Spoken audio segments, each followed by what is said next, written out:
To test our refined hypothesis that the roots sense a moisture gradient and follow it toward the water pipe, we created a new experimental setup.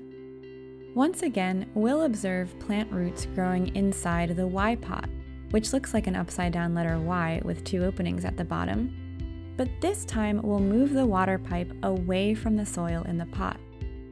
Recall that replicating our findings is an essential step in the scientific method. So we'll set up multiple pots to ensure that we obtain reliable results. Now, let's water the plants as we did before and see how their roots respond. After running our second experiment, we find that 16 of the 20 plants grew in the direction of the water pipe.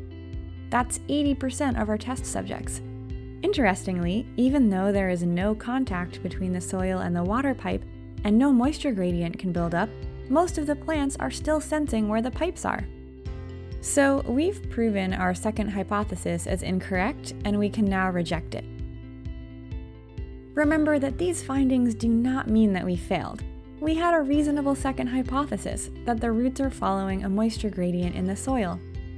We conducted a suitable experiment while controlling for all other factors. Our hypothesis was simply incorrect, but we learned some valuable information. Now we can use this knowledge to try again. Let's go back to the drawing board. We need an alternative hypothesis. Some other mechanism must be responsible for our observations. An intriguing idea is that plant roots find the water pipe by actually responding to the vibrations created by the water flowing through the pipe. Remember, the sounds that we hear are actually vibrations through the air, and they tell us where noises are coming from. Vibrations move through the air and the soil. In fact, vibrations can even move through solid materials. Let's use this as our third hypothesis. The roots are growing toward the vibrations made by water that is flowing through the pipe. As before, we need a suitable third experiment to test this idea. Which of these 3 modified experimental approaches is best suited to test our third hypothesis? 1.